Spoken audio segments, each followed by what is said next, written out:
અને પછી જે ટોયોટાની ડીલરશીપમાં સૌથી ઓછી પ્રાઇસ અમને મળી એના મેનેજર સાથે હું મીટિંગ કરવા ગયો અને મેં કીધું એને રિયલ્ટર્સ ખાલી હાઉસ ડીલ નહીં બધી જ જગ્યાએ નેગોશિએટ કરી શકે. મેં હમણાં જ મારા એક ઇમિગ્રન્ટ ક્લાયન્ટ માટે એક કાર ડીલ નેગોશિએટ કરી. પહેલાં મેં એમને કીધું કે ખાલી તમે ગાડી નક્કી કરી લો કે કઈ લેવી છે અને પછી એ જ ગાડીને એ જ મોડલ કમ્પેર કરીને 4 ડિફરન્ટ ડીલરશીપમાં જઈએ આપણે. અને પછી જે ટોયોટાની ડીલરશીપમાં સૌથી ઓછી પ્રાઇસ અમને મળી એના મેનેજર સાથે હું મીટિંગ કરવા ગયો અને મેં કીધું એને કે મારો ડેટાબેઝ ક્લાયન્ટ્સનો આટલો મોટો છે અને આટલા બધા લોકો ટોયોટા યુઝ કરે છે. જે ક્લાયન્ટ્સ કદાચ ફ્યુચરમાં બી તમારી સાથે ટોયોટાની ડીલ કરશે અને એ બધા ક્લાયન્ટ્સને હું તમને રિફર કરીશ.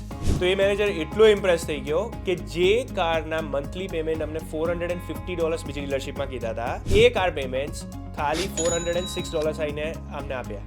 હું આ બધા ક્લાયન્ટ ડેટાબેઝ હું તમને રિફર કરીશ અને આ સ્ટ્રેટેજીથી એને લાગ્યું કે બહુ બધી ડીલ્સ મારી પાસે આવશે અને હું આ કરવાનો હતો. અને આ બધા ક્લાયન્ટ્સને મેં કીધું કે જેને બી ટોયોટા લેવી હશે ને I will refer it to you. આમ તો મારું કામ હાઉસ ડીલ કરવાનું છે પણ આઈ લાઇક નેગોશિએટિંગ ફોર પીપલ. તો તમારે કોઈ પણ નેગોશિએશનમાં જો મારી હેલ્પ જોઈતી હોય તો જસ્ટ કોન્ટેક્ટ મી. તો હું તમને માર્કેટથી ચીપર કાર બી અપાઈશ અને ઘર બી અપાઈશ.